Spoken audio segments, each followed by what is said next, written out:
Good evening and welcome everyone to the long-awaited return of the Cone Racing League, and not just any starts the season for Season 13, a brand new campaign in a league that's been right to esports racing history since 2019, since Season 1. And the first race of the season was Bahrain, and Duo won it. Tonight we kick things off on the lines of the Bahrain International Circuit, a 5.4-kilometer test of speed, traction and tyre strategy.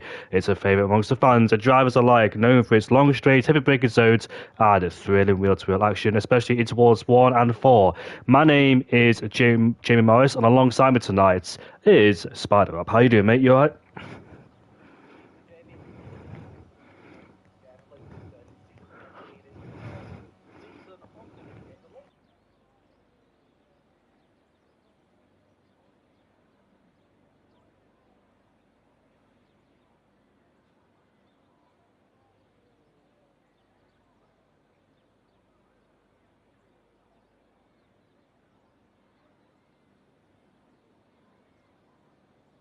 Certainly better than it was in 22, 3 and 4, that's for sure. And I still think F1 2020 was one of the best games that they made as well. But luckily for us, 2025 is a much better game. A lot of people are rated, like you said, and hopefully we can have a good, a solid season, because we have been struggling. Let's not forget and mention, because I remember season 12, 11, 10.5 didn't really up to standard, but at the same time, though, we tried our absolute best to try and keep the drivers occupied and keep them motivated for racing. I know a lot of people last season gave up, especially me as well during commentating. But hopefully everybody's minds refreshed, and we've got a few people returning on the grid as well. IRT Reservoir, who raced in Season 8 as a Ferrari driver, as he was Troy's teammate, and did relatively well as well. I'm not quite sure if he won a race, but I think he scored a few podiums. He was quite quick at the Ferrari as well, but sometimes did struggle too. So let's see how Reservoir does. Of course, he is back in IRT after being back in IRT as a main driver, no, academy driver like Nathan JB. So let's see how those two get along as well. We've got Foul Fiore in a Division 1 as well, so let's see how he goes. Ronnie Stiffwood as a new driver. Den Dave as well in the Mercedes. He did race last season but struggled quite a lot. We've got ILT Leroy as well. He's teammates with Reservoir, so I'm interested to see how that lineup goes, because obviously Leroy, who was very quick on his day, made a few mistakes. I remember scored quite a few podiums and he was leading races, but made mistakes somewhere along the way. His pace has been promising, but can he deliver on the track? The first one out of the circuit is Reservoir, and let's see what happens here in qualifying. We're expecting, Rob.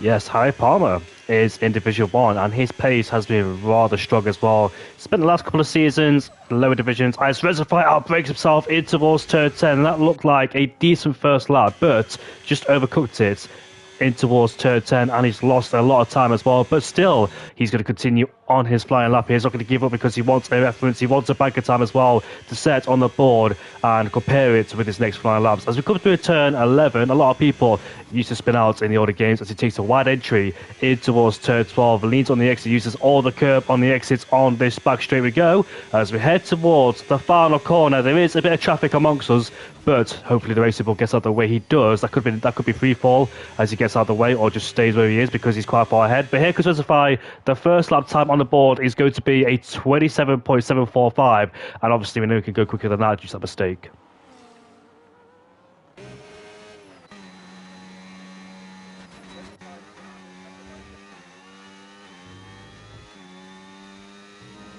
That was a long time ago, so I don't exactly remember his win. Yeah. I don't exactly remember that win, so apologies to Reservoir. It was a long time ago. I don't. Maybe I've got some memories, but I just can't remember really. I remember Isak Kush put it out.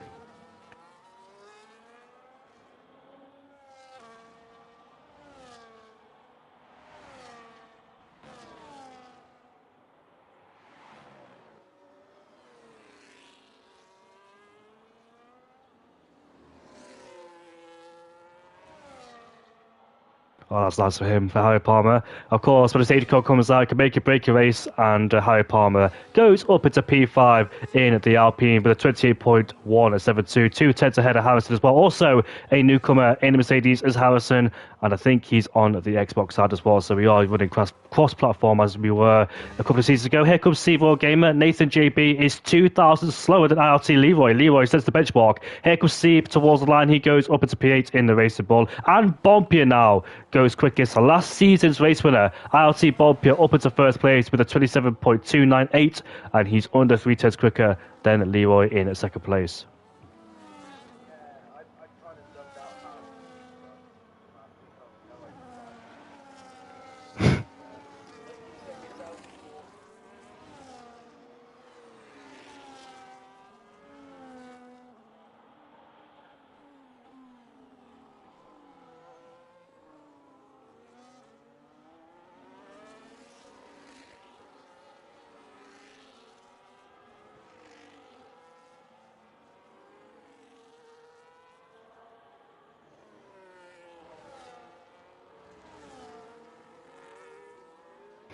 Yep. Oh, number 13. Who ran number 13? Was it Pastor Maldonado? Nobody?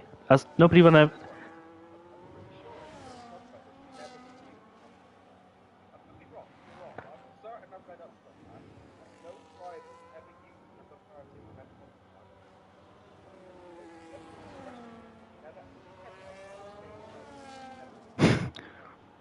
That's interesting. I actually didn't know that, but yeah.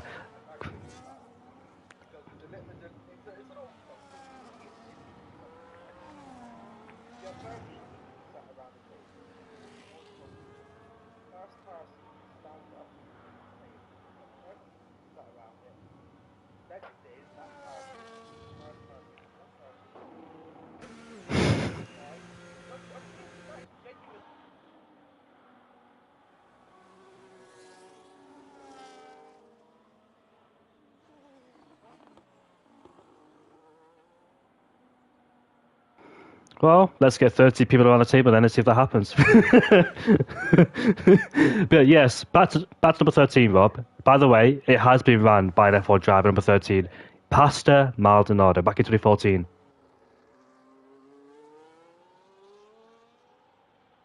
Yeah, Pastor Maldonado, of course, known for crashing, but of course, known as Williams's last race winner and last podium sitter. Nope, not podium sitter. George Russell scored a podium in 2021, so he's not the last podium sitter. But yes, Pastor Maldonado, the last Williams race winner, believe it or not, but Harrison goes up into P7 with a 28.008. So clearly, he's running high fuel. He's got a lot in the tank as well because those soft compound tyres will be degrading. It's a track where tyres degrade heavily, so expect a lot more once he pops on a brand new set of the soft compound tyres.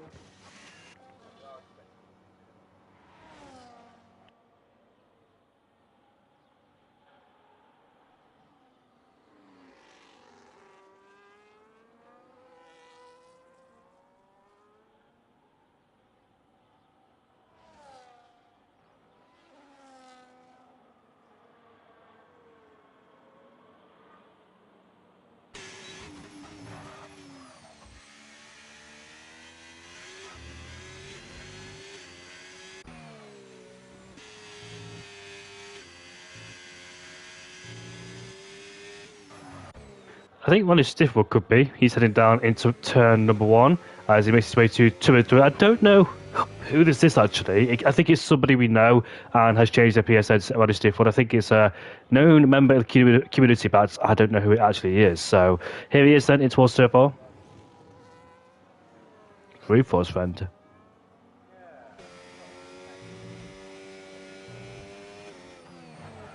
You don't mean Connor?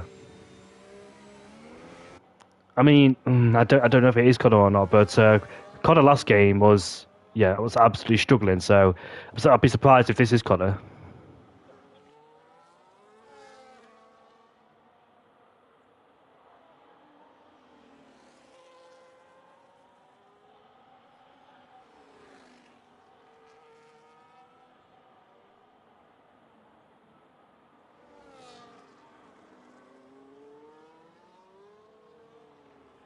Indeed, has won here in Bahrain previously. Him and Pease. Total Pease isn't here, but Pease won, I think, in season 10 or 11, the last race of the season before we went on to ACC. And Pease did an amazing job fighting with Sweet Clown as well. Sweet Clown has done a mega job here around the Bahrain as well. So don't be surprised to see him at the top end of the field. But his teammate in the Williams goes up into P12 behind Steve Royal Gamer now. Second part of qualifying here with people on their second flying lap. Reservoir is 400s down in the first sector. This time, hooks the apex in towards turn 10, did go out wide previously on his first flying lap, but this time hooks it up as we head down in towards turn 11. We go looking for the breaking point. I think the black box on the right hand side of the screen there is the breaking point headed down into towards turn 11. Now coming through turn 12, where it can be a bit difficult, but on this game it shouldn't be too bad as we head now towards turn 13. 3 tenths up. Of course, on his last lap, remember, he did make a big mistake, so he's found a huge amount of time there to make it up for that mistake as we now head towards the final corner, coming towards turn 14 and 15. He's breaking at the 100 meter board, slow it down, kiss the apex, back on the throttle we go, usually come on the outside there. Nice use of the track. Here comes Reservoir. Towards the line he goes up into P2. And by the way, Robert, we can't hear you. We can't hear the co-coms.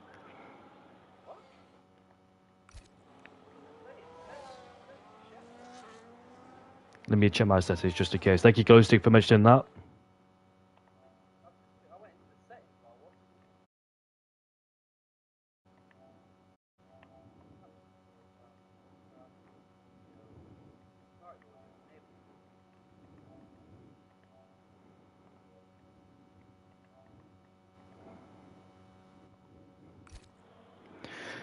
My settings are alright, but speak again, Robert, and hopefully.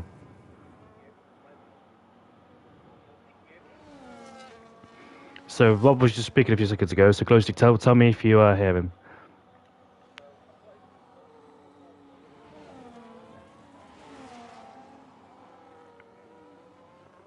However, Leroy went up into first place. Bob Pitt across the line, he goes or stays in second place. Reservoir, however, up into P3, and we can't hear you still, Robert.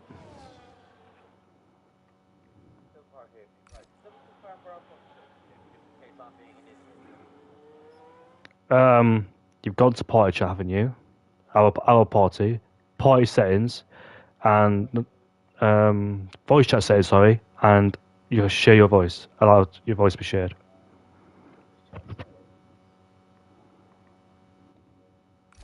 Yeah, no, that's on me. I went into the wrong setting. Okay, so everything that I've said has not been heard. Well, there's the first thing for moment of the season. Rob forgets to change his party settings on a new console. That's great. Let's get that nominated straight away. So hello to everybody that is out there. I have been speaking to you, but you've not. You know what? I'm just going to class all of you that are watching as ignorant. I've been talking, you've not heard me, or you've just not listened. So I'm not going to say it's my fault. But thank you, Glowstick, to actually pointing that out. Yeah, thank you, Glowstick. Otherwise, I don't think. Well, he said if I actually got a co-commentator, otherwise I would stop speaking. You'd have been by yourself for an entire stream. Yeah, talking to myself. To be fair, Jamie, I don't think anybody would be surprised at that point. they'd probably, there's a Ferrari in the wall and it's Josh. Yeah, he's gone. All part of the master plan. Well, Sebastian Vettel did that back in 2019 when he spun around and lost his front wing, but that was on the back straight in the third DRS zone, and he was fighting with Lewis Hamilton. Charles Leclerc could have took a victory in 2019, but unfortunately his engine gave out, and Lewis Hamilton and Valtteri Bottas finished first and second. There was a VSC because both Renaults retired that year too, and the VSC saved Charles Leclerc from being overtaken by Max Verstappen, otherwise he would have got him, and it was his first podium for his Ferrari debut, like it was for Sebastian Vettel as well back in Australia, Malaysia 2015, as he scored a podium and he won the second race of his career. Charles Leclerc, though, came close to winning his second race for Ferrari like Vettel did, but unfortunately got taken away. And he will start down in last place. Remember, he is in a bit of pain. He's been sunburnt. He looks like a marshmallow right now, unfortunately. He looks like a packet of squishies that you get at the co-op. He won't start in last place because he's P13. He has set a time on the board. Obviously, it all depends if the driver's behind time. One person that is still yet to improve on their time is Sweet Clown. Still not set one. Yeah, quite interesting. Have we seen him go on the circuit? He Has has he been on appeared? the track a couple of times. I think he's invalidated a few times. He's only just really come back in. I was on board with him a moment ago, hoping that he was going to set a time, and he's come back in. So the only thing I can assume is that he didn't set a valid lap. Invalidated. Do you know what? Fair play to ILT Leroy in first place with a 27.132. That's an absolute stonking time. Like, he was not one of the people I expected to take pole after racing him since, 2018, 2019, even in PSGL. This is, this Bahrain circuit is where we've raced for the first time. And he wasn't really that quick back then, neither was I. But his progression recently on this game has been absolutely mighty. Yeah.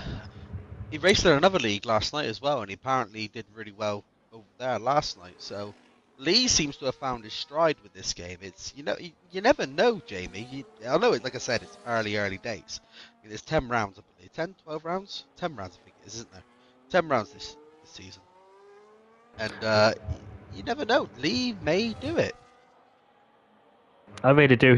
I really hope he does do it. Leroy has scored a podium here too, all those seasons ago. When I think it was Cameron Dowd who won the Grand Prix all those years ago. As Roddy Stifford makes his way towards the line, he goes up into P30 with a 28.3. So the can't quite seem to get the 27s there, but the rest of them are. As we finally got a majority of people there making their way back on the circuit to start their potential last flying lap there. So we've got every single driver, the main contenders out of the circuit as well. Nathan JB still there. Sweet Crown is still, no he's not. He's just set out lap. Here he is there, so he's only got one lap. And if he invalidates or makes a mistake on this lap time, that's him started down in P19 for Sweet Crown, and it wouldn't be exactly a race to remember either. From what this depends on how his race paces transpires into the World Grand Prix.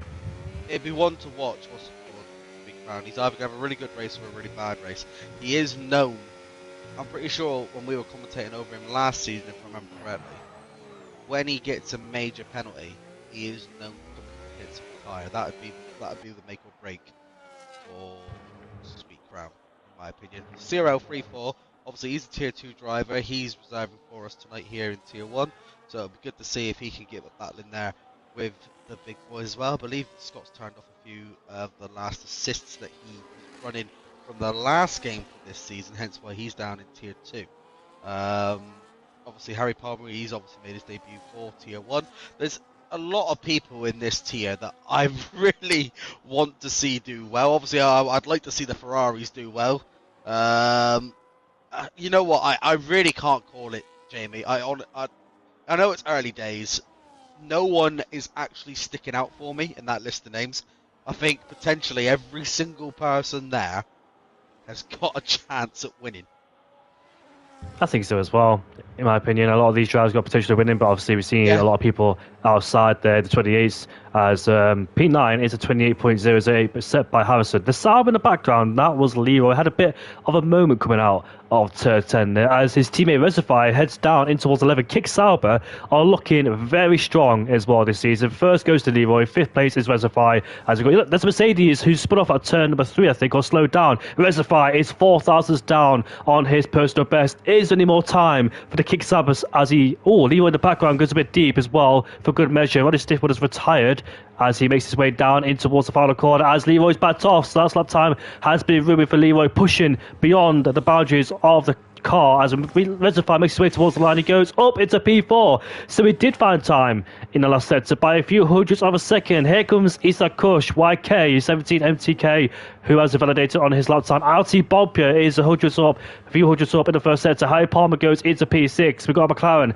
that could be ILT Mick as he makes his way now towards the finish line. Let's see where Mick can go. Stays P15, and there's a Red Bull approaching the scene too. The Red Bull stays where he is. ILT Bompia is absolutely flying. Purple middle sector. Didn't quite catch what it was, but here he is towards the final corner. ILT Bompia slides his way through. Those tyres are roasted hot with a blistering lap time. But here comes Thomas Bompia. He makes his way towards the line, and it's his pole with a 26.892. What a stonking lap time as C4 Gamer goes up into P6, or Sweet Crown goes up into P3 now.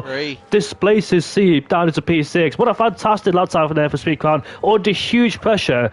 But we know Sweet Crown can deliver when there's a lot of pressure on his shoulders. Then Dave in the Mercedes, however, makes his way towards the final corner. AJ Wuhan is on the flying lap. He's around him somewhere, probably behind him on this flying lap. Here comes Den Dave then towards the line. He goes up into P10, just inside there.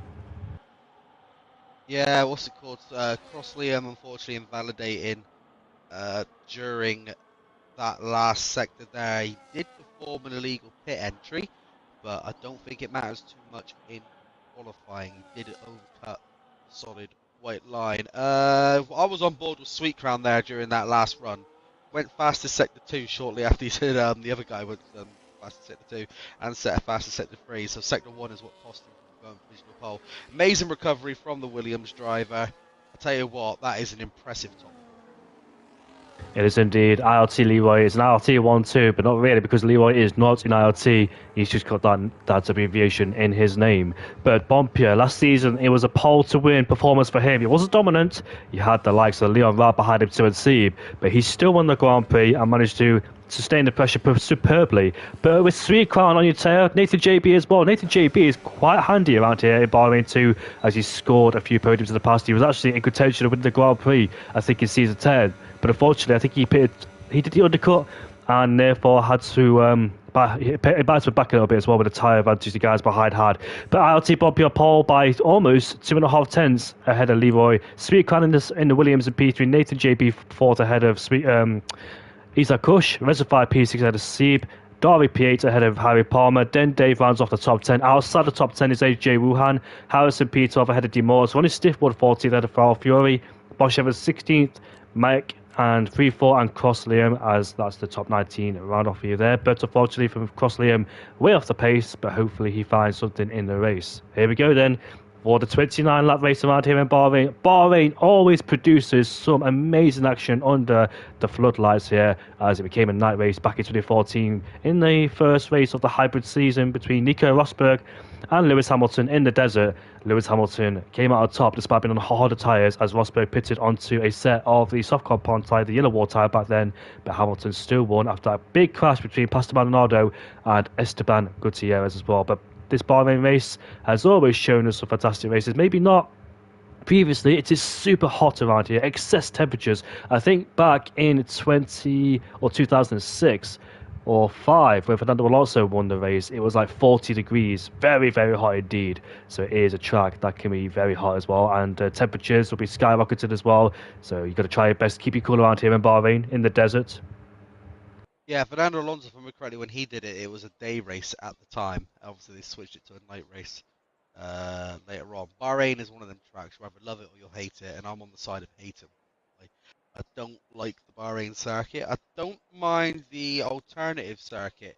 Obviously, when they raced it in 2020, when it was COVID, when Lewis Hamilton unfortunately came down with COVID, and George Russell got his debut at Mercedes and should have won that race as well. May I add, that was George's for the taking, and unfortunately, the Mercedes team having to retire the car. But it should have been George Russell's maiden win that day. Yeah, I agree as well. And the race before that, it was Romain Grosjean at turn 3 who had that fireball crash, but Yes. that halo saved his life as well. Well, he was almost unconscious, but he managed to get out of the flames, and luckily Romain Grosjean is still here today with us as an F1. I remember watching that live, and goosebumps, let me tell you. It was just frightening to watch that. The car split in half. But the safety of Formula One has come so far these days. The Halo has done its job, and I don't think there's no more critics in F1 about Halo. I think everybody accepts the Halo now. Oh yeah, 99% of people accept the Halo. Some people still don't think it belongs on. It's very, very rare now to meet someone that doesn't like it. To me, it's part of the car now. I don't even recognize it on there no more now. It's just it. That is what the car looks like. It saved so many drivers now. Obviously, not only Romain Grosjean. Obviously, a couple of years ago, I knew, obviously, at Silverstone 2022, that could have ended very badly. And then, obviously, most recently, was it F2, F3? Yeah. That's another incident there where the Halo, if hadn't been there, it could have ended extremely badly. But enough about real life F1 now, Davey. Let's take a look at starting on what tyre. And by the looks of it, 95% of the grid have opted for mediums. 2 drivers on the track only opting for hards. That is Sweet Crown and YK17. Do they know something that we don't? Probably. They're drivers, we're commentators. I have no idea. I think the tyre wear is very high around here. I think we expect to see a two-stop. Even the guy starts on the hardcore power tyres. The tyre drop-off is dramatic. The undercut will be very powerful too. Last game, I think it was a one-stop last game. You may have seen a few people do a two-stop, but didn't quite catch up towards the end of the Grand Prix. So two-stop is on the cards for here tonight, but I'd be surprised if anybody does the one-stop. And if they do, stretch their tyres out. Was it Rudy a few seasons ago who did... Was it mediums to soft? Somebody a few seasons ago did an impossible strategy and they made their tyres last all the way to the end. It could have been Rudy, Tycho Hardy, as he's now in Formula 1 esports. I don't know how he made those tyres go all the way to the end, but 19 drivers line up on the grid. It is the Aston Martin on pole of ILT Bompia. Like Racing Point did in 2020, Sergio Perez winning. Can ILT Bompia do the same thing? He won here last season. Can he make it 2 for 2? Can Bompia start the season to his favour? After Sahilu claimed the championship last season ahead of Bompia, as Sahilu reigning champion last season too, let's not forget that, as he's not here tonight unfortunately, so he took a championship then has quit like a Nico Rosberg did. But of course Sahilu doesn't really play the F1 games no more. Leroy is on the grid with him, first row. It could be action packed headed down towards turn 1. There's the lights on the paddles. And we are underway for the Bahrain Grand Prix. Decent start there for ILT Bompia. Gets away clearly. Leroy doesn't challenge him as we head down in towards turn 1. A long run as Bompia covers the inside line. Leroy trying to go all the way around the outside. Might break themselves towards turn 1. Contact between the Sauber and the Aston Martin. Here comes Nathan side by side in towards 2 and 2 and turn 3. As the Red Bull spun in the background, that is Isaac Kush caught by Ferrari as we head down in towards turn 4. Nathan on the inside, but can't quite get past. Leroy maintains P2. As we see a few people in the background also finds away as well. There's AJ Wuhan versus Ronnie Stiffwood, but Isaac Kush getting caught up there. Bosch Evans versus Mick going in towards turn 6 and turn 7 there. Mick and Bosch Evans get away cleanly. Mick is trying to go down the inside now. Here he is in towards turn 8 ahead of free fall as we head down towards the slow left-hander or right-hander going down towards line of 10. Here comes the Aston Martin. That is Farrell who overtakes Ronnie Stiffwood, and AJ and D-Moles are scrapping away for the minor point pace position. Remember, points go all the way down into 12th place, but it's a decent start for Sweetcar considering he's on the hardcore power tyres there, so it could pay dividends later on in the Grand Prix. Yeah, only losing out one position, unlike YK17 got put up in that incident. That might be something that the stewards look at obviously post-race, because obviously we do stewarding here in CRL, so might be one to look at, but it could just be a racing incident. It's not our place to say, Jamie. But good thing is all 19 drivers are still on the grid as we come round the final corner.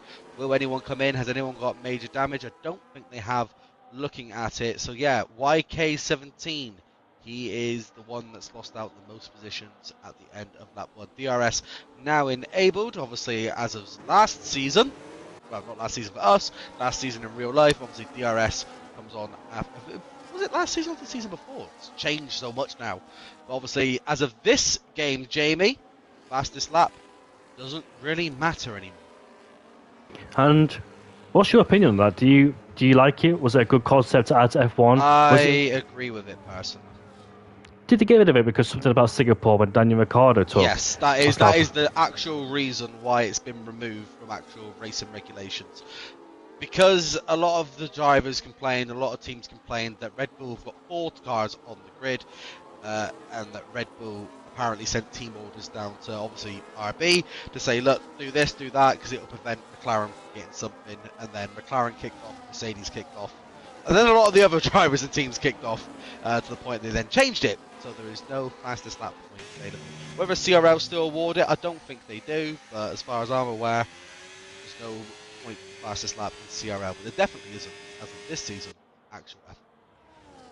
I just saw Cross Lane at the exit of turn 10, had a bit of a wobble on there as well. He's trying to stay in the DRS range of Mick. Mick, unfortunately, P18 there. Expects a lot more from him because his pace seemed promising in the pace test, but struggling a bit as well. Mick returns after spending a few games off as RT Leroy now sets the fastest part of the race. Of course, these guys in DRS range, and Leroy turns off his DRS, not willing to go for a move. Of course, he's in control. P1 and P2, usually in control of a Grand Prix. They can play the strategy as well, change into first and second place. Guys behind are stuck in that DRS train. train, unable to move forward, as Den Dave is the first driver this season on lap 3 to pick up a second title too. That'd be detrimental as well towards in the Grand Prix, especially early stages. It's actually dropping away from Harry Palmer there, so Den Dave struggling to keep in the DRS range there of Harry Palmer. The German driver, Odari, is right behind too in the Ferrari inside the top 10. We know Dari and Tope sometimes struggle, the two German drivers in this league.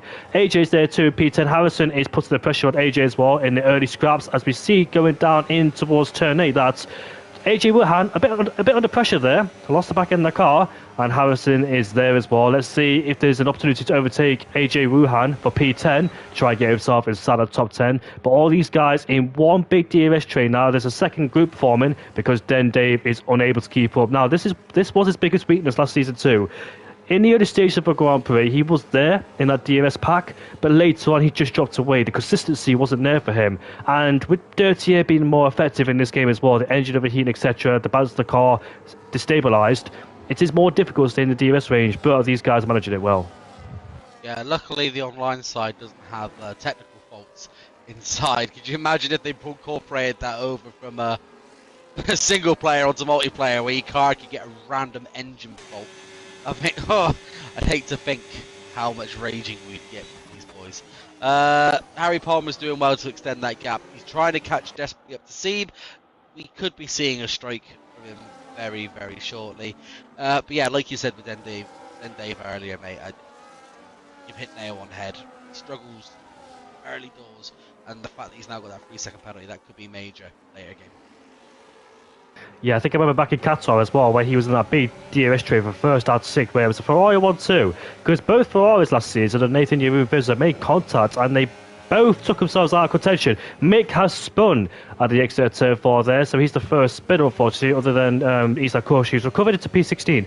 Now, Isa Kush was one of the 2 hard runners, and he spun in the doors at turn number 1 by Ferrari. I think it's just a simple race incident there, not a lot of space given. 3 into 1 never goes, and unfortunately, Isa Kush took the 4 for that one. Still in P16 and that DRS train there, going for a very long stint, so maybe when he clears these cars, have a bit of free air to see what he could do and try and get along the field as well. He's a very quick driver with such good pace, but can be unlucky at times as well. I remember at the Singapore Grand Prix in season 9 or season 8 when Orina won the championship, he was leading his own Grand Prix by a milestone until a safety car came out by a very slow crash, it must be said, one of the slowest crashes I've ever seen, and the wheel came off, caused by ILT Leon, I believe it was. And Isa Kush picked himself up a 5-second penalty because he was on brand new tyres against Jeroen Visser. And he hit the back of Jeroen. He forced his way through and he didn't have to. He had a major tyre advantage, but he was desperate to get past and pull away. And another safety car came out. So post-race penalty, Jeroen Visser won the race and Isa Kush was unlucky that day. Could have gone for his third winning CRL, but unfortunately he's still got 2 to his name. As AJ Wuhan overtakes Dari, puts himself into P8 there. Those 2 are scrapping now ever since Dave got detached from the DRS train. That's their second group, so it must be so frustrating as a driver when you got good pace to see the top 7 pull away, because once you're out of DRS range, there is absolutely nothing you can do. All you're going to think about now is looking backwards and hoping that a safety car comes out and changes your race. I haven't had good pace since season 7, Jamie, so I couldn't tell you what that means, unfortunately, anymore. Yeah, it can get a bit gutted when you start a bit higher up and you slowly work your way back down the back of the grid. But this is tier 1. There's no mercy in tier 1. All these boys are in tier 1 because they are classed as fastest 20 drivers in CRL. So you're not going to get no love, no sympathy from anyone in the paddock. If you, oh, well, I fell down, so they won't care. You're here to race, and these boys, this is technically the Premier League of CRL. One small mistake and has big consequences. Look at Sweet Clown. Now his hardcore power tyres maybe starts coming to play, maybe better than the medium power tyres already. ILT Leroy momentarily was outside the 1 second range of DRS as Reservoir almost lost at the final corner there, so struggling for grip on those medium power tyres. It was a bit loosey-goosey, qualified as well for him, entering the corner. So we head down towards turn 1 we go. Is there a move going on here? Is that... Oh, the Alpine and Nathan almost lost the car. Makes contact, slight contact with Sweet Car, not major though, but he loses grip all the way through offline as well. This is surely Sweet Car's biggest chance to get past CRL Nathan as we head down towards turn 4, but Bass off for the time being. Then Nathan recovers, gets going once again, has forward momentum. Seeb And Reservoir are fighting over P5 now as Steve gets a massive switch at the exit of turn 4 there as we swoop through down into towards 6 and 7. Steve now puts himself into P5 ahead of Reservoir, who seems to be struggling in those mini compound tyres there. So I think a lot of these guys now, as the laps tick on, the mini compound tyres, the pure grip of those tyres are starting to fade away, and it's all about management now. It's all about trying to keep the car on the track before the first round of pit stops start to happen. I'm currently on board, Jamie, with the battle for PA. I'm currently watching AJ Wuhan trying to overtake Ariel Darius. He'll now have DRS down the small straight. So while you've got an eye on the front half of the grid, I'm keeping an eye on the back half of the grid. And it is a very interesting battle. You've got a Ferrari being hunted down by a Haas and two silver arrows. I have to admit, I think the Mercedes livery in this game is probably one of the, if not the nicest, but let's face it, that RB. White RB is extremely nice as well. Yeah, RB, yeah, I agree with you as well. The racing ball, it looks spectacular as well. Of course, influenced by the Turkish Grand Prix 2021 when it's supposed to be Honda's home Grand Prix, but of course, due to COVID, we moved it to Turkey. And here we go then, on board the top four, I'd the love train. Turkey to come back to the games. Here's a lunge down the inside. That's RT Leroy in towards turn 1, but couldn't quite pay out a stick. He's got the DRS for the second straight. Look at the sweet crown, and Nathan looking interested too. Here's the DRS for the second Nathan's dose. gonna pounce. Nathan's gonna pounce on IRT Leroy if he makes one he's got his Alpine primed and ready. But then again, Sweet Crown Seed, it's so close at the top part of the grid, Jamie. One false move from any of the front runners, and they are going to lose a fair few positions. Bob Peel won this race, and he won it due to clever tactics. He did admit it to me as well in the commentary box. He played it fair and legal as well. He waited for the DRS to never peg him, but RT Bob Peel broke a little bit earlier when they were side by side with Henry, so he got there. He was behind in the detention point against Henry and went on to win the Grand Prix after having DRS on the next straight and overtaking him towards turn 4. So Bolpier is quite clever with tactics as well, and Leroy as well tries to be clever too, because he doesn't want to give DRS towards the guys behind, because sometimes if you overtake first place with having no DRS, the guys behind will swamp you with not having DRS as well. So be very careful with that, how you overtake, because the detention point is down towards turn 1 or just before it as well. Same with Austria. You've got to be very clever and tactical to how you overtake. We saw that with Verstappen as well plenty of times, and Perez as well, who got caught out many times in 2021, or I can't remember what year it was, but he wasn't thinking about it, and he kept getting overtaken by the guy behind. Can't remember what year that was. But here we go then, on board the main straight. ILT Leroy this time when he pouts as we head down towards turn 1. He will go down the inside of Bonpierre, and he will take the lead of the Grand Prix for the first time in this race. Locks up on the entry, goes a bit deep in the corner. Bonpierre might do the switch back. He backs off in towards turn 2 and turn 3, but the DRS now is wide open, and Bonpierre simply walks through and says, "Thank you very much. I'll take back first place." So you were saying earlier how Bonpierre claimed that he was playing smart tactics. That there has just shown what you said was correct, because he's only gone and done it again against IRT Leroy. For a split second, Leroy was leading the Grand Prix, but it's back under the control of the Aston Martin. I wonder how Sweet Crown's now going to play into this race in P4, because surely those hardcore power tyres are much better, but being stuck in that DRS train, not able to go anywhere, he's just in P4 following this train. So he needs to make some ground now while he's on the hardcore power tyres, the better tyres in this stage. So I wonder when he's going to power. We see him like in the background there of Nathan's rear wing, but Nathan just defends. Yeah, Nathan made a big mistake towards turn 1 a few laps ago, didn't he? But saved it. He could just be biding his time, to be fair, Jamie. I mean, he knows he's on the better hardcore. He needs to ideally make the move soon, otherwise he's going to be cooking his own tyres. But he could just be waiting for those front runners, because they're going to be thinking about pitting soon. So he could just be waiting for that right moment. He goes, right, I know their tyres are slowly going to start dropping off. This is going to be the time where they do. And he's just going to, as I say that, as Nathan comes in to pit. So exactly what I was saying. No! Oh, Nathan's picked up a penalty in the pits. He will not be happy about that. Oh my goodness me. It is such an easy thing to do. Arrive at full speed, slam on the brakes, and it's detrimental. It is, the penalty is absolutely harsh as well, because it used to be a 5-second penalty. Now it's a 10-second penalty. You can't afford to make mistakes like that, and that could be his race ender right there for Nathan JB. The thing is, I'm pretty sure, even with a 10-second penalty from the pits, I'm pretty sure you only serve 5 seconds of it, and it gets rid of all 10 for some reason. It was a glitch in the last game. I don't know if they've actually fixed it for this game or not, so we'll soon find out when he comes back out. He has still got a penalty there. Let me just find out what he's got against. No, it's still 10 seconds. He's not served it. Yeah, I think you serve. I think because he pits immediately, I don't think it serves it. So So it'll be the when next he, one. yeah, when he pits again, if he does pit again, which I think he will, as Darwin gets a 3 second penalty, he rejoins in P13. So Nathan JB, one of the first people to pit in this gaggle of cars in this DRS train. Harry Palmer now has been detached from this DRS train. He's 1.3 seconds behind Sieb, and surely now Bob Pierre, Leroy, Sieb, Gamer, Harry Palmer will all think about pitting to try and reduce the undercut threat against Nathan in P13 there. So let's see how Nathan does on this second stint. Remember, he did pick quite early, I think a few seasons ago, and it cost him towards the end because the guys behind had better tyre life. So here we go, towards the final corner. Let's see if these guys peel off into the pit lane. Let's see if anybody goes into the pit lane. Yes, he does. And it's IRT and Leroy. And also in the background, it's Harry Palmer in the Alpine, also pitted too. So let's see what tyres to go into now. Is it medium, hard? Or is it hard, medium, It's got to medium? be a set of hard. It's got to be a set of hard. I think they'd be silly if they go to another set of mediums, to be fair, because they probably.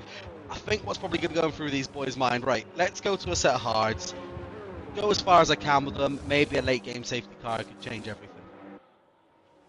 Well, Leroy now is on the set of mid-cut power tyres. And Reservoir gets the undercut. He puts himself into P10 as they make their way out of the pit lane, headed down towards turn 1. Nathan JB did not get the undercut. Look at the kickstart in the foreground going out wide there. Leroy may have a chance with his own teammate as we go through turn 2 and turn 3. So Nathan did not get the undercut on Leroy. As here comes Leroy as he walks past his own teammate, puts himself into P9. So it's worse for Nathan. Who's that in the background? That is Harry Palmer just warming up his tyres there. He's quite far behind as well after being broken on the DRS train. Let's see if he can catch up or not. It might be a bit difficult to catch up, but let's see if he can or not. But Leroy now puts himself into P9, and I think Bob Pierre might respond very soon against Leroy, Reservoir, Nathan.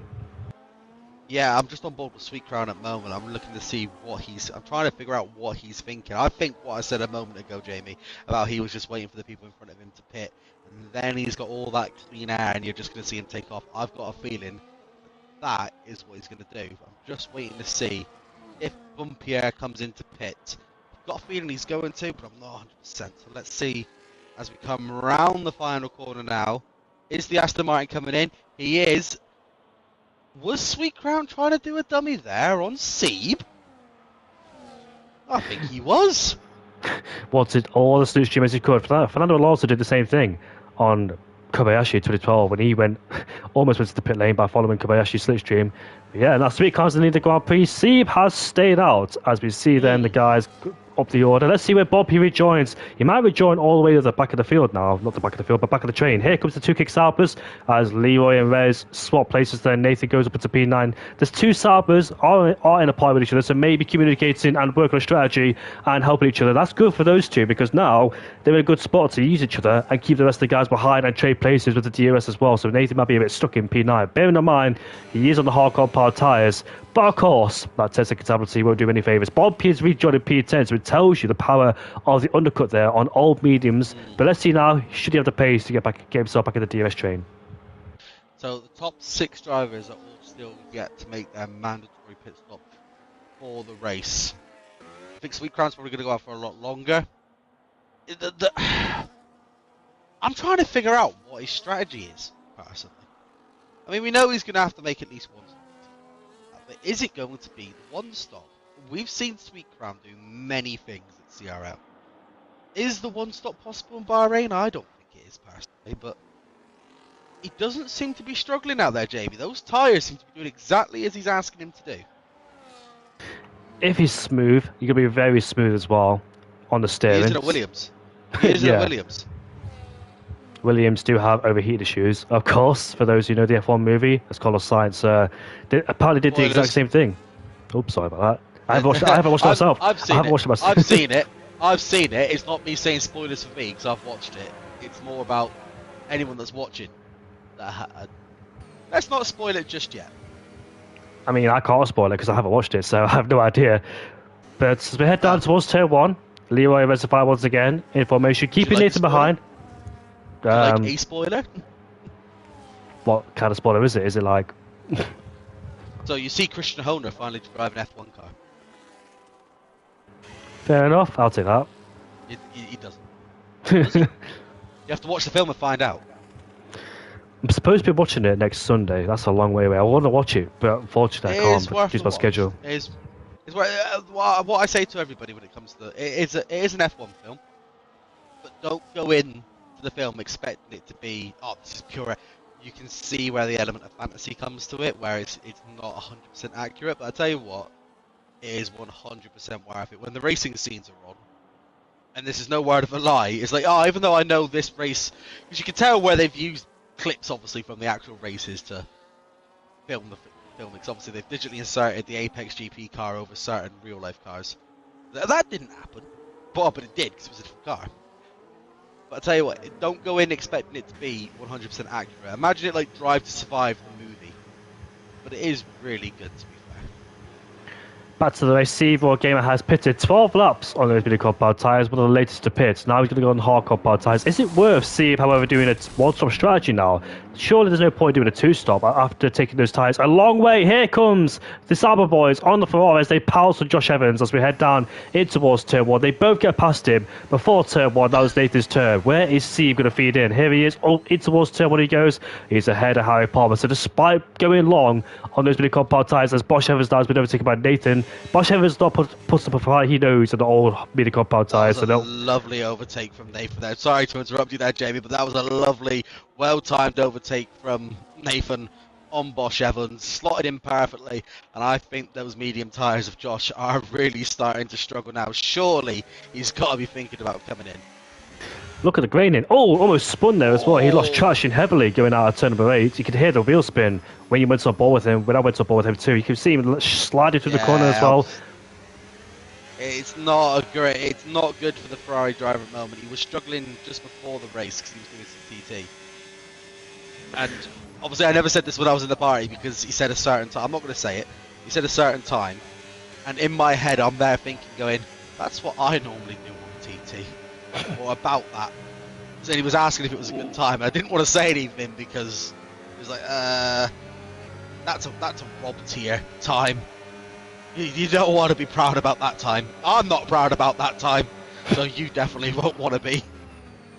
Bob here is biding his time, not aggressively pouncing on Josh there because he knows he's on much older tyres. Here he is then side by side, not willing to take any risk against the Ferrari. The Ferrari driver's still staying out. It looks sketchy. It looks very sketchy. It feels like he's going to get a puncher soon. He had no choice but to stay out there, Jamie. What's it called? The Aston Martin driver, Bumpier, he positioned his car in such a way where if Josh wanted to come in, the only way he would have done that is if he drove through the Aston Martin to get to it. Bumpier put his car in the right place at the right time, which even if Josh wanted to come in, that prevented him from coming in.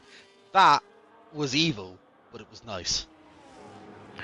Hey, look at Speedcran as well, up into, not Speedcran, East Kush up into Peter as well, 10, 11 seconds away from the lead. Remember, he spun out on the first lap in turn 3. I think it was just a simple case of 3 to 1 doesn't go.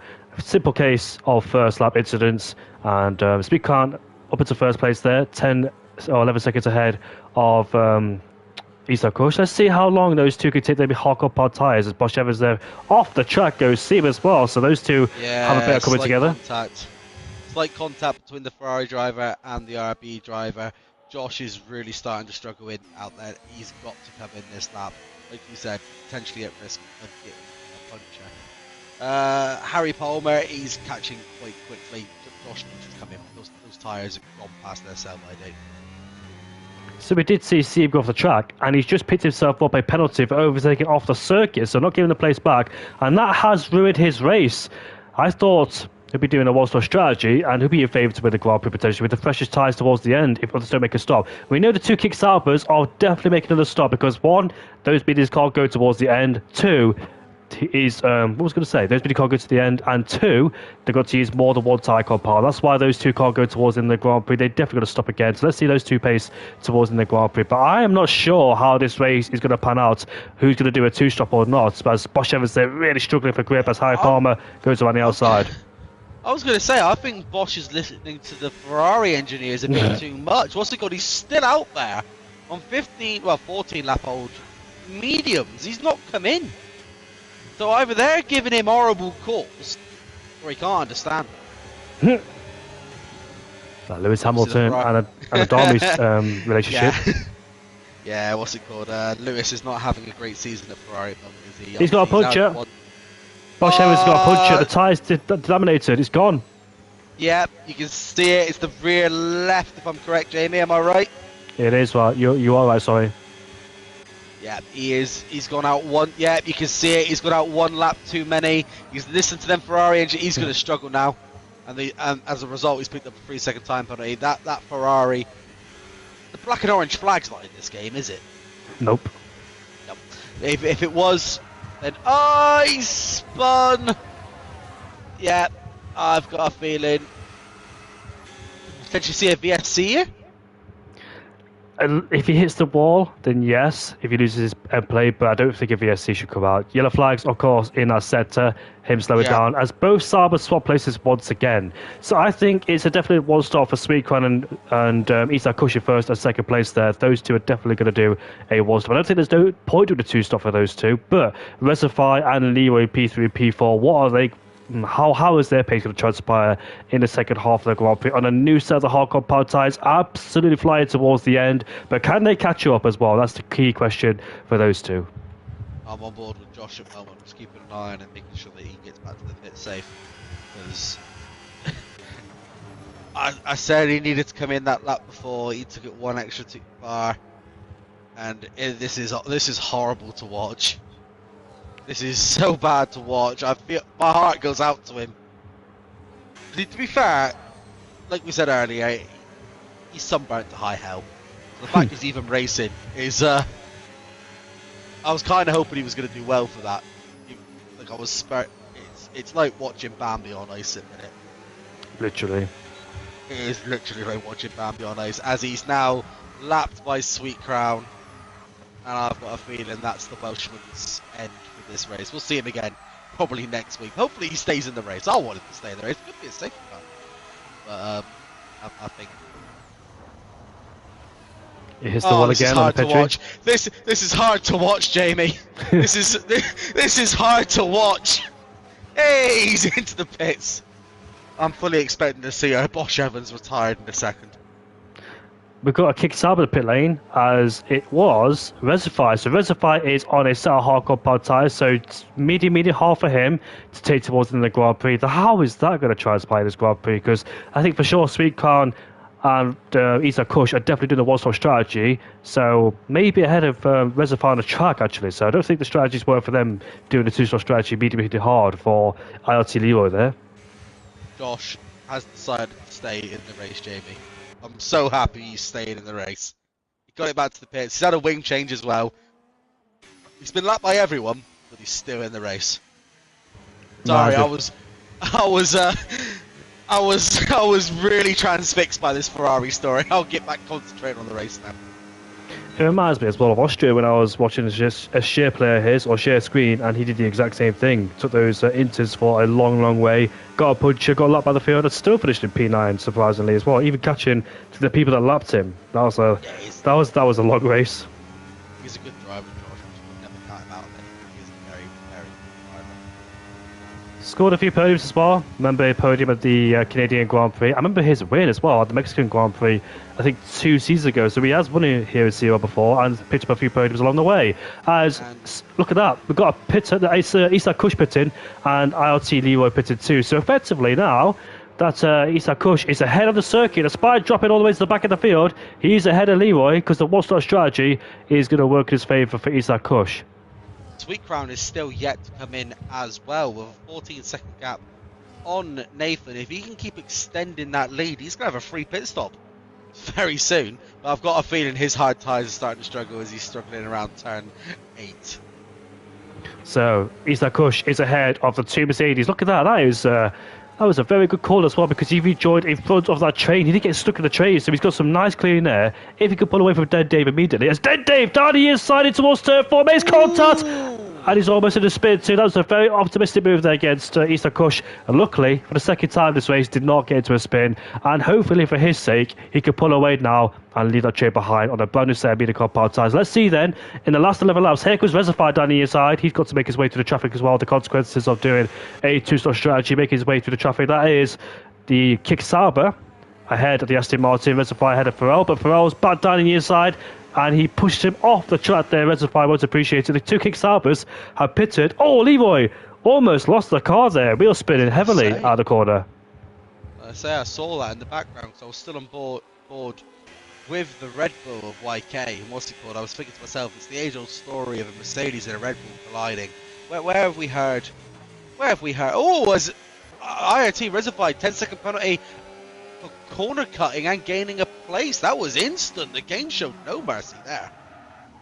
It's the same scenario with Seaboard Gamer and Josh Evans as well. So he's done the exact same thing as he overtook out of the circuit. Speed Crown is behind Harry Palmer, but on a brand new safety car power tyres, the hunt and chase is on for Sweet Crown. Yeah. There is 10 laps left to go. Let's see what the gap is. 10 seconds is the gap between first and fifth. That could be a power play there from Sweet Crown. He has made them hard tyres last amazingly well. 10 laps left to go. Bill's mediums will 100% go all the way to the very end. The drivers in front of him. Sieb has got 6 lap hold hard, 8 lap hold for Bumpierre, and Nathan's on 10. We are going to see, it's going to be very close towards the end, as Josh has called it a day in the pits, Jamie. He's out of this one. It shows you, yes, he is out of the Grand Prix, unfortunately, but still a valiant effort there after that sunburn he endured during the fishing trip he had. As we see Rez and Leroy. It's a shame because these two had such good pace, but the two-stop has been a blunder strategy. Look at that, synchronized, almost spinning there from the RB and the Sauber boy as well, as we see Resify then on the back of Den Davies holding these guys up. But yeah, it's been a massive shame for Resify and Leroy. The strategy hasn't worked at all for those two. Doing medium, hard, and they're going to make their way through the traffic as well. The traffic they weren't racing in the first stint, but doing the two-stop has lost them a lot of time, and it's lost them a chance for the lead because Sweet Crown in a one-stop from horse to mediums upwards to P4. These guys doing a two-stop has effectively ruined their race. Resify now up to P11 ahead, or almost ahead of Den Dave. Den Dave back around the outside, but I think that Resify might have the DRS. More contact between those two there. As we see Leroy, he's got DRS on the back of these two. Let's see if he makes his way back up into first place. Here we go, there between the kick Sabres and the Mercedes. In the foreground, that's Dim Morse ahead of Harrison, or behind him still, as we head down towards turn one. Resify on the inside on Den Dave. Den Dave maintaining the outside there, all off the track again between those two as he runs over the gravel.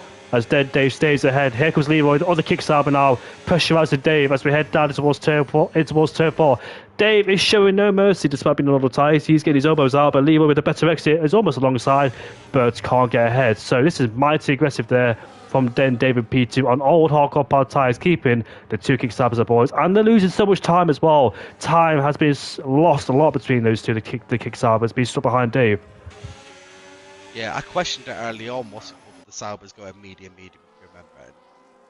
Medium hard has definitely been the strat, with a lot of drivers obviously coming in for a second pit stop to go to a fresh set of mediums. The only one who's obviously made a one-stop work properly at the moment is Sweet Crown. Then Dave, to be fair, he's still in the points, so he's not exactly going to be going away empty-handed at the moment. Same with Resify, but I agree, Jamie, it's hard to watch it. One stop was the way to go, of course. Hindsight's a wonderful thing, but it's all about time management, and Sweet Crown's time management has been absolutely amazing in this Grand Prix as well. And Isak Kush as well down in P6, he has done a mega job despite spinning out down towards turn 3. He actually sets the fastest for the Grand Prix as well. He is in P6, 5 seconds behind Harry Palmer. Sweet Crown, the gap was 9.2. Guess what? It's 5.7 in the space of 3 laps. He's gained almost 4 seconds against the leader Nathan JB. As Bob Pierre might be worried to see Sweet Crown on the horizon very soon, in P4. So Bob Pierre might want to get a move on and overtake Nathan. He's finally caught up to DRS against the back of him, as we see the Sauber of Leroy now ahead of the McLaren driver, puts himself into P9, finally gets ahead of him and Resifies turn. Den Davis pitted, so he's out of this equation, and he will rejoin all the way towards the back end of the field though. But Sweet Crown is catching at a rate of knots. It's only a matter of time. It's not a question of if, it's a question of when.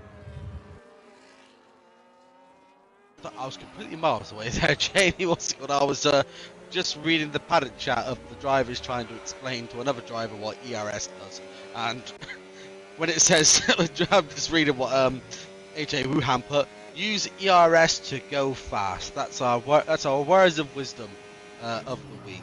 ERS, make car go fast. Who said, what does ERS do? Oh, here comes Bumpy, by the way, on Nathan JB. He's up into first place. Can he dispatch him?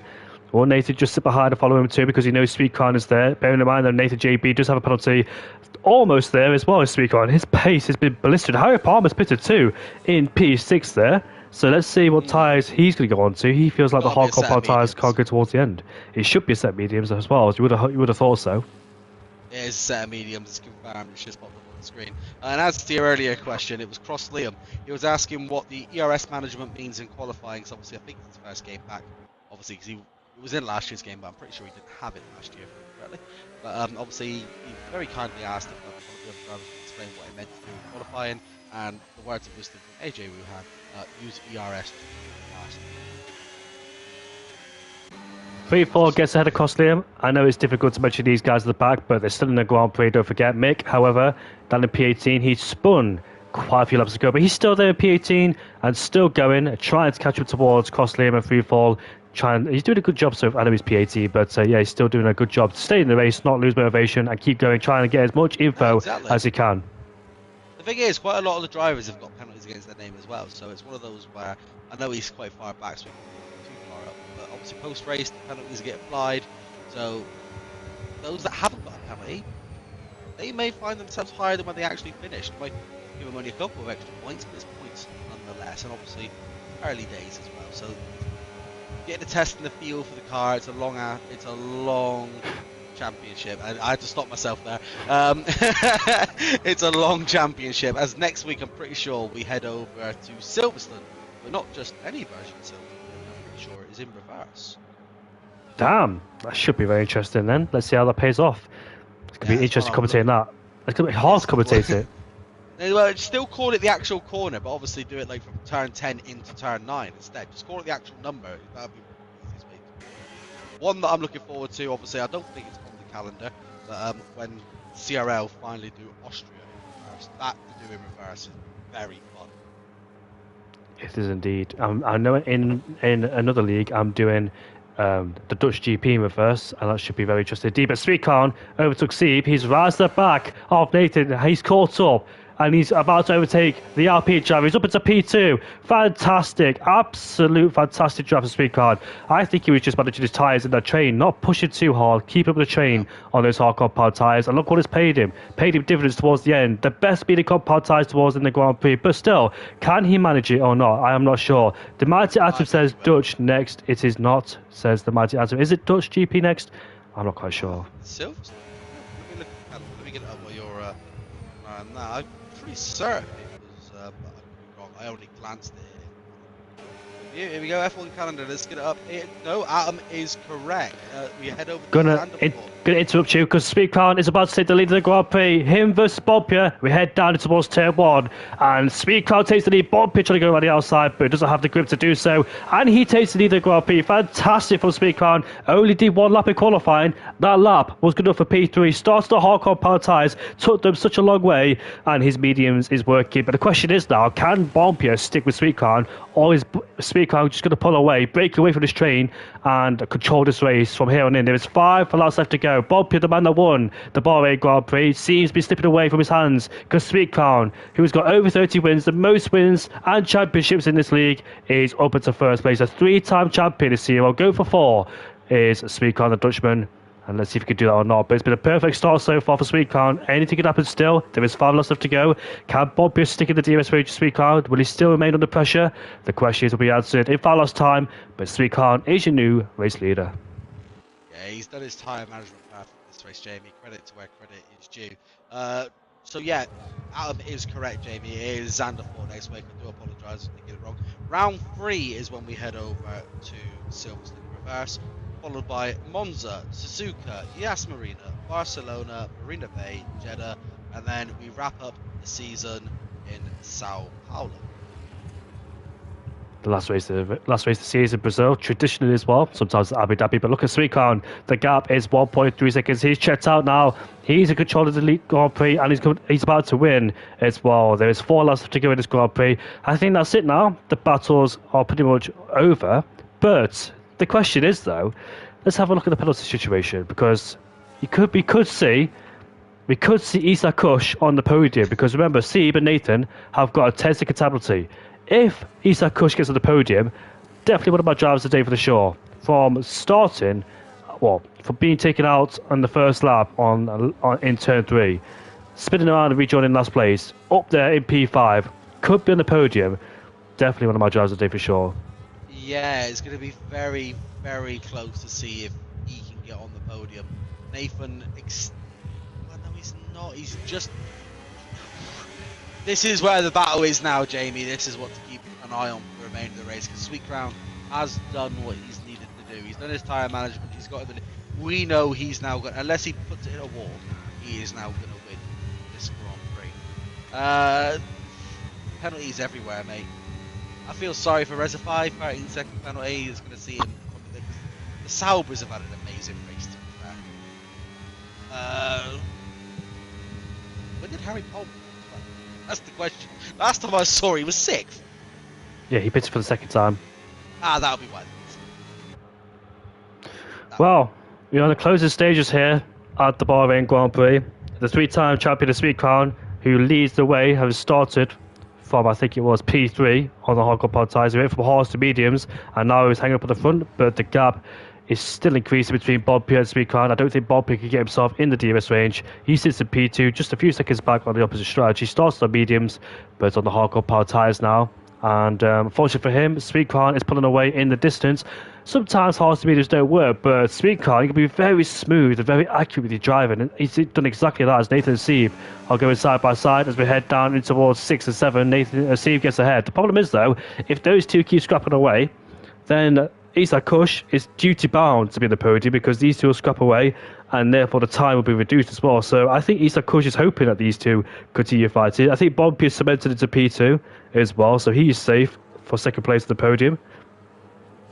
Yeah, it's the battle for P3 at the moment. That is where the racing really is in the moment. Correct me if I'm wrong, Jamie. I'm pretty sure I'm not, but Sweet Crown has got the most championships out of all the drivers here at CRL. Correct. No one has 4 championships. He's going for his 4th championship, I said. He's going for his 4th championship. That's what I'm saying. So that's what I'm saying. He'd be the first driver in CRL history to have 4 World Drivers' Championships. I think he's got the most now, isn't he? 3-time champion. I think he is, yeah, because Will's a 2-time champion. Right? Yeah, he is. Yeah, so he's currently the most, but obviously to get the 4th, it'd be his title for a while.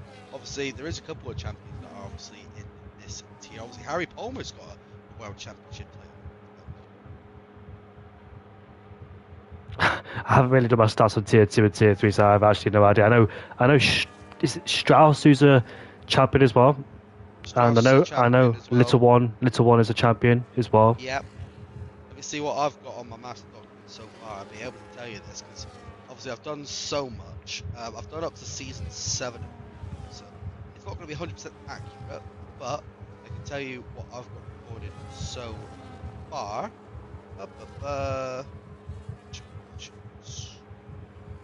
Statistics, constructor type, driver type. One. So what I've got so far, DeWill's got 2.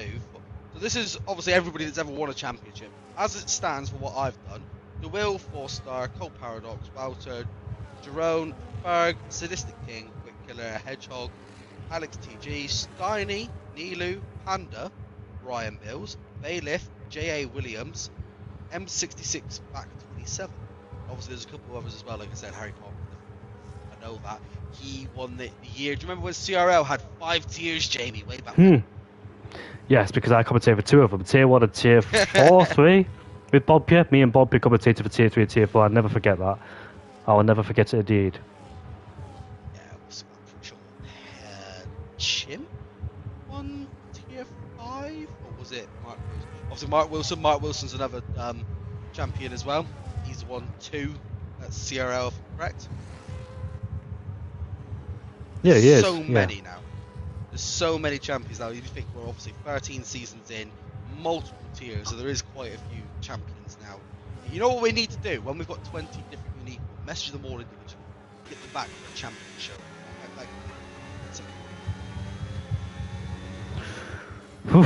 Lap 28. And this race has been very good indeed. I've actually not seen too much battle. It's all about tyre strategy as well, to be honest with you. This race has been about tyre strategy. Yeah, that has what it's come down to. with no safety cars, not really many blue flags, obviously apart from obviously when we saw Josh unfortunately have his tyre burst. But yeah, it's not been battle packed, it's been strategy.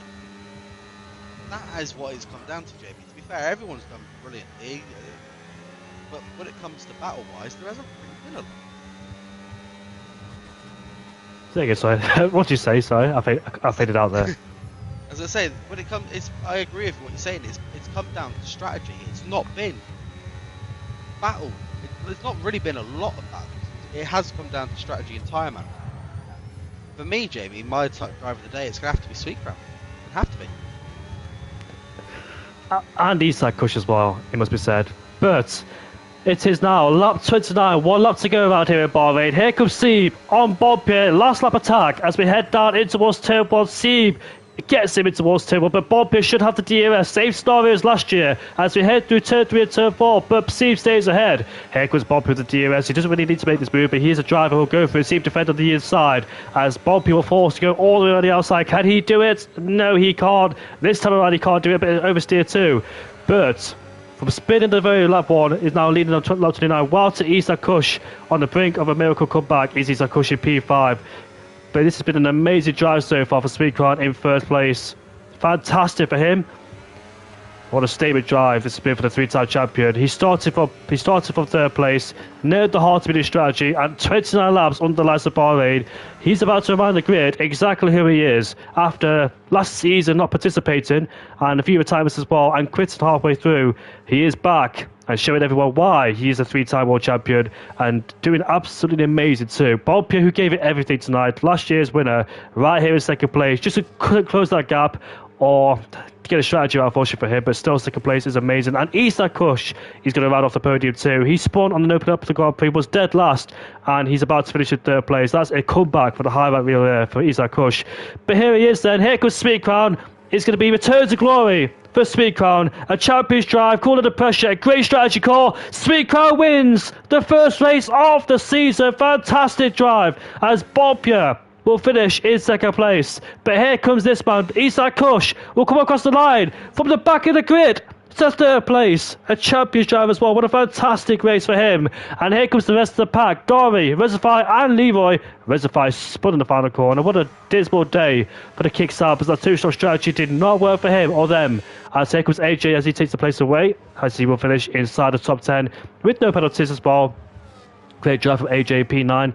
Got disconnected in the first stint with Den Dave losing the strategy, but a fantastic race as well from Isaac Kush. Got to remember that one as well. Don't know how he did it to finish in P3, but the hard to beat strategy worked really well. Very smooth, very good time management as well. And he was blistering quick towards the end. They were blistering quick towards in the Grand Prix too. Amazing job for them both. Yeah, it was a good Grand Prix. A lot of good battles were had. Strategy was brilliant for most drivers. Cones back, especially in Tier 1. No safety cars either. That was brought out during the course of this Grand Prix, so that's nice to see. No virtuals either, so I'm let's keep up. surprised that Josh didn't bring out a VSC, if I'm honest. I honestly thought a VSC was going to come out. That could have changed the whole trajectory of the Grand Prix. I'm just watching the paddock as the drivers are all chatting and congratulating each other. Some obviously are, oh, that's...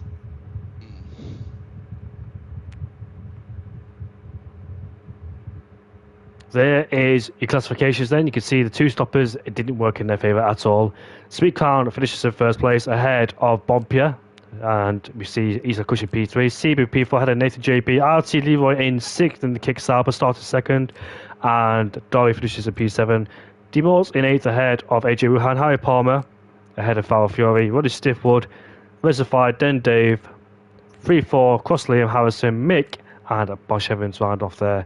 Only one retirement, which is Bosch Evans in P19. Mick finished in last place, but still kept going. And that rounds off an epic race around here in Bahrain. All about strategy as well, like it was in the actual 2025 race as well. Trying to keep the tyres alive and at bay as well, making sure you keep them. Harrison picking up fastest lap as well. That's a debut at Kona in his first race. He picked up fastest lap, so that's definitely worth shouting about. It is indeed. Just waiting for Bompia. He has joined. Speed Crown doesn't really join the podium interviews these days, so I don't think he'll be coming. But he'll be absolutely delighted there from start on the hardcore power tires to doing mediums. And Farrell says, "Can we turn off crossplay?" I didn't really think crossplay was much of an issue these days, but it still is for him. It's not. Crossplay, when it was introduced, in fact, there was a lot of issues, but over the last few years, they've worked really hard on the crossplay side of things.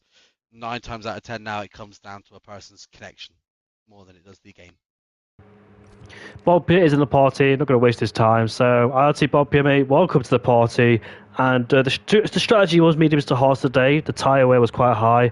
And second place was all you could hope for. Did you think there was anything more you could do when Speed Crown overtook you? Maybe hope his tyres would fade away towards the end and therefore you catch back up and try to go for the overtake? Or did you think that was it? P2 is the best for me? No, it was definitely P2 best. It's P3 because Seep's penalty will get removed. But we didn't take into account that the formation lap has tyre wear on this game, apparently. So we started the race with like 10% on the mediums already. So that made the race really difficult. Just had to manage basically every single lap. So yeah, just a shit race. Yeah, lucky to you, mate. And people in the people below you as well did a two-stroke strategy, and that wasn't the way to go. Obviously, what did you think about a two-stroke strategy? Because you said the time management was absolutely horrible as well. So it must have been a massive struggle for you guys doing a one-stroke strategy, just constantly trying to save tires all the time. How bad was it? I think I ended up in the puncture territory on both stints. And like once you hit 75% on the tire, it's absolutely gone. Like I hit it the moment Siep overtook me. So when I tried to go around the outside of turn 4, like I was on 75 exactly then. So every single grip I had left was just gone at that point. Nothing more I could have done. Was there any moment in the race where you thought about doing a two-stop, or was the one-stop always the way to go? Because I know one-stop is quite difficult, mate. I've been in races where one-stop is quite difficult. I tried to save tires, but it's just so difficult to save tires. Like it is a massive tire wear killer. Sorry about the it's the music in the background distracted me, but yeah, tires is just a massive killer. Yeah, no, the two-stop was never an option. It's always slower. I think every single track on this game, it's just a one-stop. It's just about how well you manage them. And yeah, Wouter and Siep managed it better than me. Really surprised about Speed Crown, because usually in the past the hard speed strategy hasn't really worked. Were you ever worried about Speed Crown at all during the course of the Grand Prix? No, I thought that he would have been not really a threat towards the end actually. But that was until his pit stop. He came out like 8 seconds I think behind me, and then he was just constantly doing 1 second, 1.5 seconds faster than me because I still had to manage, of course. Then I realized, like after he stopped 2 laps after, that he was gonna overtake me. Fair enough, mate. And you were last season's race winner, and you finished in P2. But P2 is still a good start, mate, as well. You didn't win the championship last season, but I think you've definitely got the pace this season to try contend with the championship. How do you feel? Because I think there is about 10 races this season. Yeah, 10 races this season. So you can't afford to make any mistake at all, because one small mistake could ruin your championship and you won't be able to recover, unlike a long championship where you can afford to make one or two mistakes. But this season you can't. So how do you feel about this season? I mean, that was the thing that killed me last season. I won, I think, half the races, but then I DNF'd or got 0 points in the other half. So, yeah, I either won or didn't score any points basically last season. So I'm just consistency needs to be better this season. P3 in the first race, it's okay. I would have hoped for more, but yeah. And next week is your home Grand Prix. It is Zandvoort for you. So how do you feel about that track, mate? Siep is going to get a Grand Slam. That's what I think.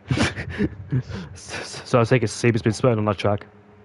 Yeah, he's had 2 qualifiers already for RT, so he's going to be first qualifying, then I think around the 10-second gap in the race. Well, I'll take your word for it. And Rob, you got any questions for Thomas Bompier? Yeah, it's not about the race. Obviously, I'm reading the paddock chat. Anything you want to say about that little comment towards Bosch, or is that something that we're not going to hear about? Come on, spill the gossip. No, I mean, you can also ask Siep about that, because he also had a moment with him. But no, he's interesting what he was doing. Let's put it that way. we'll leave it there. Then we won't go and dig any too further into that. It was great performance from you, mate. It was absolutely fantastic to watch that race. Cheers, mate. You're welcome, mate. So we move on to the man in P3. It is Seabro Gamer. So you stayed out, I think you stayed out the longest out of anybody except Bosch Evans on the Medical Power tyres. You took about 12, 13 laps. You dropped away from Sweetcon, but then you caught up towards Bob Pierre and Nathan towards the end. Now, you did have a 10-second time penalty, so I didn't really include you because obviously, like, I thought it was a legitimate penalty, but you said you could get it removed. Was that the moment down in towards turn 10 against Bosch Evans where you picked up that penalty, mate? Yes, it was. So basically, both go into turn 10.